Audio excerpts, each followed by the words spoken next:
The winter morning air seemed to cling to everyone who stepped inside the Providence Municipal Court, leaving cheeks flushed and breaths faintly visible for a moment before fading into the warmth of the room. Judge Caprio entered with that familiar calm presence, the kind that softened even the coldest mornings. He adjusted his glasses, offered a polite nod to the gallery, and took his seat with the quiet authority of a man who had seen thousands of stories unfold before him. As the first case was called, a woman stepped forward. Elegant coat, pristine hair, posture straight as a line. There was a subtle confidence about her, almost rehearsed, as though she were used to rooms bending around her presence. She lifted her chin just slightly, a faint smile pressing at the corner of her lips. "I'm here to contest the speeding violation," she said, her voice polished, practiced.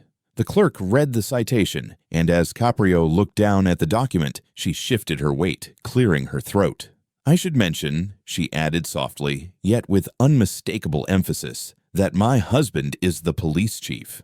The words hung in the air like a dropped pin. A few people in the gallery exchanged glances. One man even straightened, sensing something unusual. Caprio paused, letting the information settle as he leaned back. His expression didn't change, but his eyes sharpened. Just a touch. A hint of concern or perhaps curiosity flickered behind them. The woman continued, a little more confidently now, explaining how she believed the officer must have misread the situation. Her tone was steady, but her hands, resting on the podium, twitched with the slightest tremor. Whether from nervousness or anticipation, it was unclear. The courtroom fell into a hush as Caprio's gaze returned to her. He folded his hands together carefully, a gesture that always signaled deeper thought. Something about her story wasn't aligning. The morning light from the high windows cut across her face, illuminating a tension in her jaw that contradicted her words. She finished her explanation, exhaling as though expecting the matter to close quickly. But Caprio didn't reach for his gavel or move on to the next case.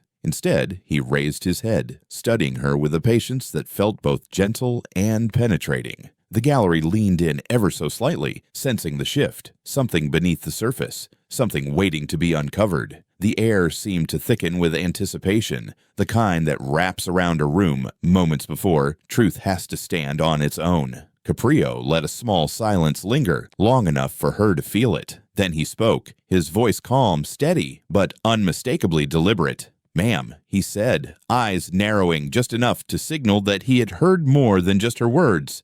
"Are you absolutely sure that's your story?" The question settled like a challenge, cloaked in kindness, and her breath caught, just barely, as the scene edged quietly toward what would come next. She straightened her shoulders as if preparing for a performance, the kind she'd rehearsed in front of a mirror, or perhaps in the quiet of her car before walking into the courthouse. The room remained still, waiting, while she lifted her chin and began to speak with a confidence that bordered on theatrical precision. She insisted she had not been speeding, her voice smooth, unwavering, almost too measured. She described the morning in vivid detail, the route she supposedly took, the traffic she claimed had slowed her down, the errands she said she was juggling. Every sentence slid out with a practiced rhythm, each detail a little too sharp, too perfectly placed, as if she were reciting a script rather than recounting a memory. Her hands, though, betrayed her, tapping lightly against the podium, fingers flexing whenever she added another layer to the story. Judge Caprio listened without interrupting, his hands folded together, resting gently on the bench. His eyes didn't narrow, nor did his posture shift. He remained calm, patient, allowing her the space she seemed determined to fill. The courtroom absorbed the tension quietly. Even the hum of the heating system faded into the background as people leaned forward, sensing something unspoken beneath her polished surface.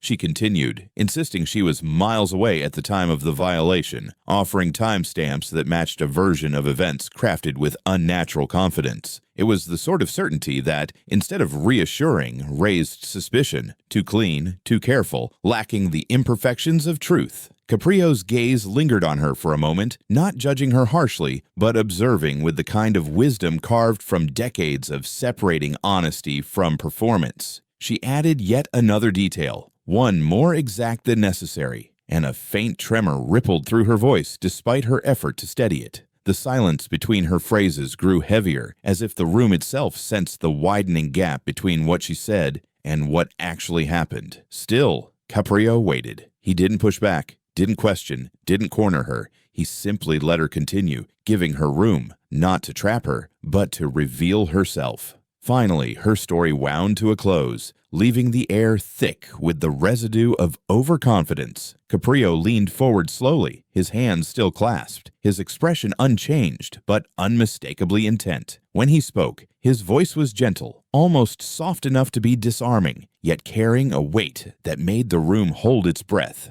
He told her that something in her account didn't match what he already knew, guiding the moment into a quiet shift that hinted the truth was waiting just around the next sentence. Caprio let a moment of silence breathe through the courtroom before he began his questions, his voice steady, almost gentle, as though he were guiding her rather than interrogating her. He asked her to repeat the time she left her house, and she did.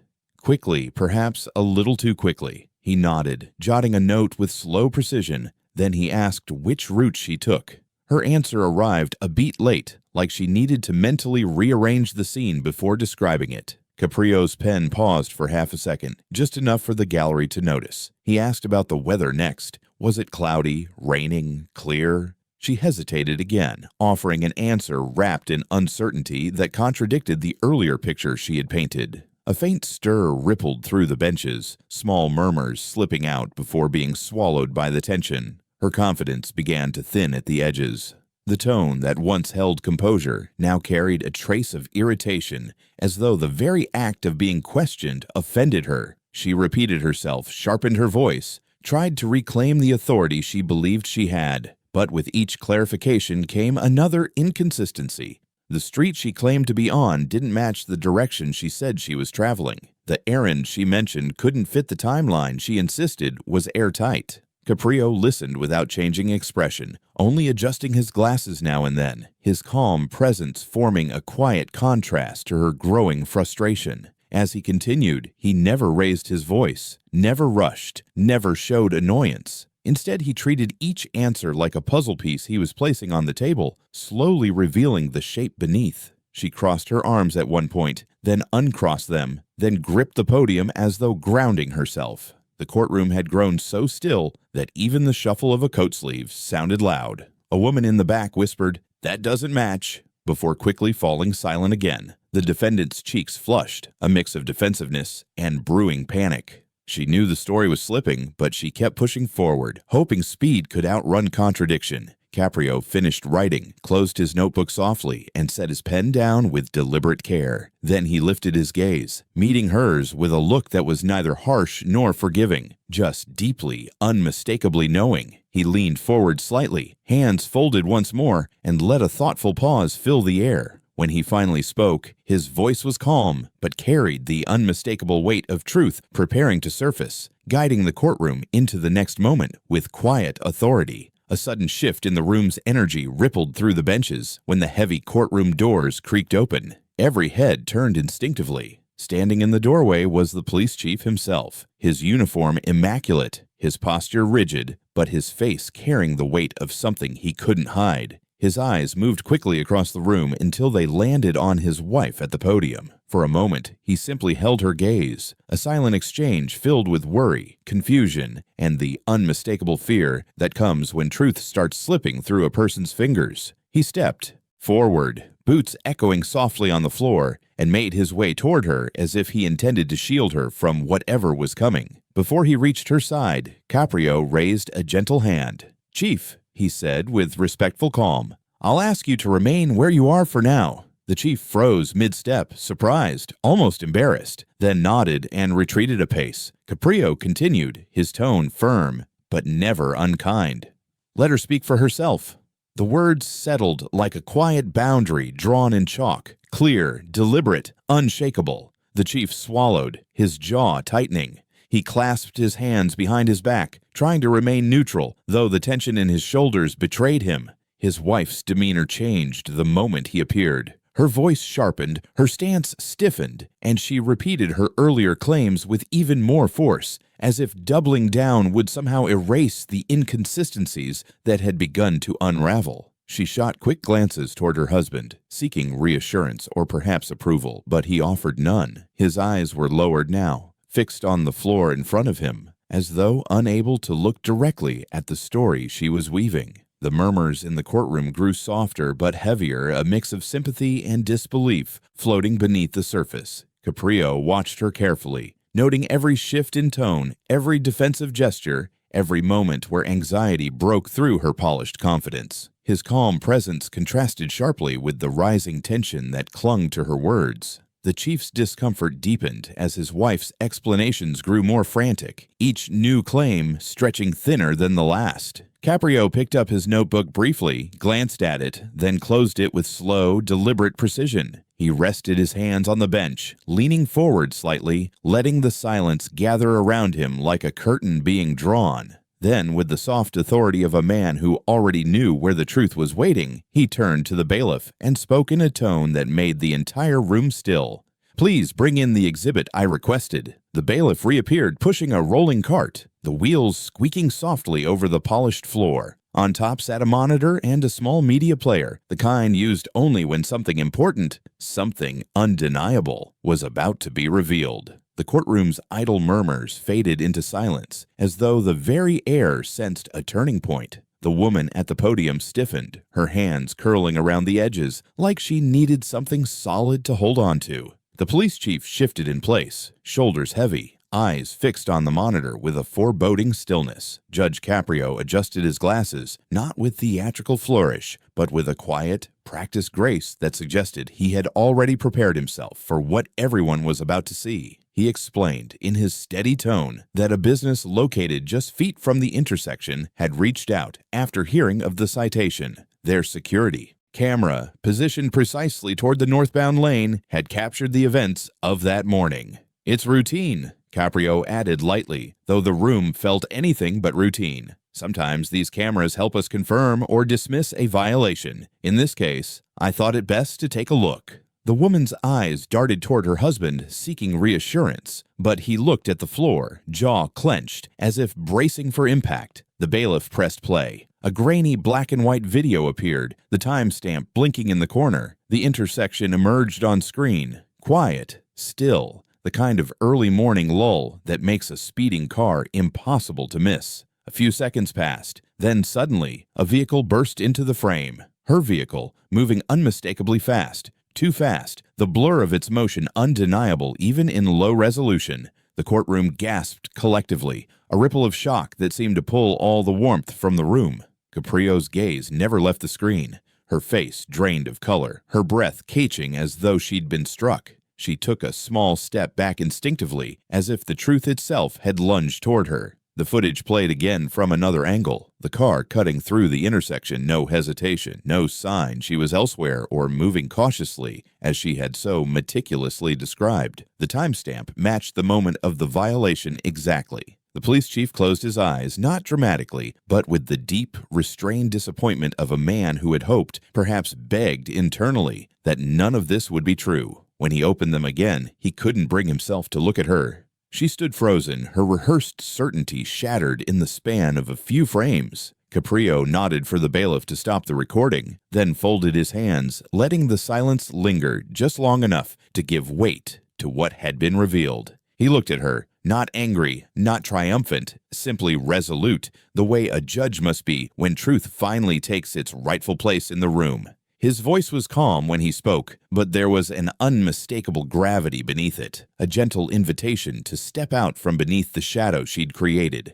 He turned toward her fully, eyes steady, offering her one last opportunity to reclaim her honesty before the moment carried her further away from it. The room stayed painfully still after the footage ended, the silence pressing down on her until she could no longer stand upright beneath it. Her lips trembled first, just a flicker at the corner of her mouth, and then her eyes began to gloss over as though the truth had finally found a crack in the armor she had worked so hard to maintain. She tried to speak, but the words tangled in her throat. When she finally managed a sentence, it came out brittle, like glass about to shatter. I didn't mean to mislead anyone," she whispered, fumbling for excuses that no longer carried the polished confidence she had worn so boldly. Minutes earlier, her hands rose slightly, then dropped again, unsure where to settle, unsure how to defend what had already collapsed in front of her. Caprio didn't interrupt. He didn't lean away, didn't soften too quickly, didn't scold. He simply watched her with that steady patience that felt almost like a mirror, reflecting not judgment, but the truth she had hoped to outrun. When she tried to insist the officer must have interpreted something wrong, her voice cracked again, the excuse flimsy even to her own ears. She swallowed hard, wiping a tear with the back of her hand. I didn't think anyone would look into it this much, she admitted, the confession hanging in the air with raw vulnerability. Caprio folded his hands gently, his tone warm but grounded when he finally spoke. "Ma'am," he said, "truth has to weigh more than our pride, especially for someone connected to law enforcement. Integrity isn't something we practice only when it's convenient."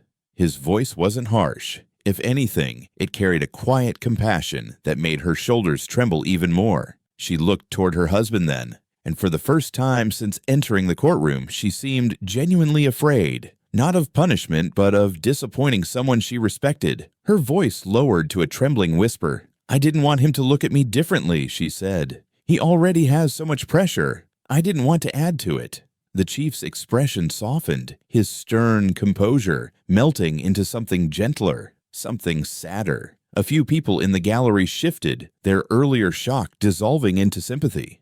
For a moment, the courtroom felt less like a hall of judgment and more like a place where someone's fragile honesty had finally surfaced. Caprio let the moment breathe. He nodded slowly, allowing her emotion to settle, giving her space to reclaim her footing. Then he lifted his gaze, his expression thoughtful, his posture firm with purpose. When he spoke again, his voice carried a deeper weight, signaling that the moment was far from concluded and that a larger truth was still waiting to be addressed. Caprio let the silence settle until it felt like the room itself was leaning forward, waiting. He rested his hands on the bench, fingertips touching lightly, and looked first at the woman, then at her husband, then back at her again. When he finally spoke, his voice carried the gravity of years spent watching human beings wrestle with their flaws.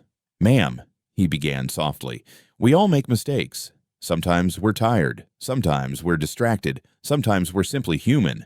But what concerns this court far more than a mistake is when someone tries to use status or fear or influence to turn a mistake into a lie." His words were not sharp, yet each one landed with unmistakable weight. She lowered her eyes, her breath shallow, her hands tightly clasped together as though holding on to some part of herself that hadn't completely fallen apart. Caprio continued, his tone unwavering but compassionate. "This courtroom treats every person the same, whether someone cleans the streets, owns a business, or serves in law enforcement. The truth carries the same value. When you stood here and told your story, you weren't just trying to avoid a fine. You were asking this court to look the other way because of who you're married to. And that," he said gently, "is dangerous, not just to justice, but to trust." A soft murmur moved through the gallery, not of judgment, but of understanding. Her shoulders trembled as she inhaled, struggling to keep herself composed. The police chief cleared his throat then, stepping forward with solemn respect. "Your Honor," he said, voice low but steady, "I apologize on behalf of my family. I take full responsibility for not knowing the situation sooner. I hold my position because I swore to serve this city with integrity. My wife's actions don't reflect the standards I expect in my home or in my department." He bowed his head slightly, not in shame, but in accountability, and the sincerity in his voice softened even the harshest stares in the room. His wife blinked hard, tears sliding down her cheeks as she listened. Caprio nodded once, appreciating the humility. He turned back to her. "I'm not here to punish you harshly," he said, eyes warm despite the seriousness of his words. "But I am here to remind you that honesty, even when it hurts, protects us far more than a lie ever will. So I'm reducing the fine to a minimal amount. The real consequence will be more meaningful." He paused, letting the silence build the way a teacher might before revealing a final lesson. "You will complete 20 hours of community service at the youth center. Spend time with young people who are still learning the value of truth. Show them what accountability looks like." The room softened at the decision, firm, fair, and unmistakably rooted in the belief that people can grow when given the right guidance. Caprio leaned back slightly, preparing to offer one final reflection, and the courtroom fell completely silent once more, waiting for the wisdom they knew was coming. Caprio let the quiet linger, allowing the emotions in the room to settle like dust after a long storm. When he finally spoke, his voice carried a warmth that wrapped around everyone present, from the defendant still wiping her tears to the strangers sitting in the back rows, just observing the morning's cases. "Ladies and gentlemen," he began softly, "I want to remind everyone here why this courtroom exists. It's not just a place for fines and citations. It's a place where honesty matters, where integrity matters, where every person, no matter what title they hold or who they're connected to, stands equal under the law." His gaze swept across the gallery, pausing for a moment on the police chief, then returning to the woman before him. "We don't lift anyone above the truth," he continued gently, "and we don't push anyone below it." The woman swallowed hard, her voice fragile but sincere, as she said, "Thank you, Your Honor, for being fair."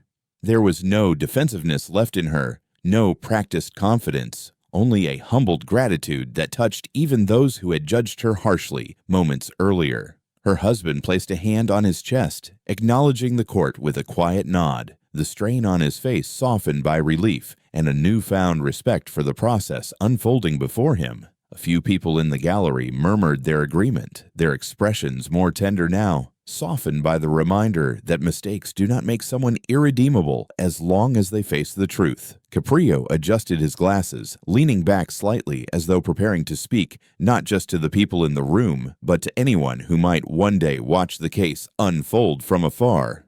"We live in a world where it's tempting to hide from the truth," he said. "But character isn't built from perfection. It's built from accountability. When we admit our missteps, we become stronger, wiser, kinder. And when we use our positions, our connections, or our fears to twist the truth, we lose something far more important than a case or a fine. We lose trust. And trust," he added with a gentle nod, "is the foundation of every community." The woman nodded through her tears, whispering, "I understand." In that moment, she didn't look like someone trying to leverage status or avoid blame. She looked like someone finally breathing again after holding her breath far too long. Caprio's expression softened as he prepared to close the matter. His tone was steady, almost fatherly, carrying the weight of lessons learned over a lifetime of watching people struggle and grow. "Remember," he said quietly, "truth isn't always easy." He paused, letting the silence draw the audience closer. "But it's always right." The words settled gently over the courtroom, leaving behind a hush filled not with tension, but with a renewed sense of clarity and humanity.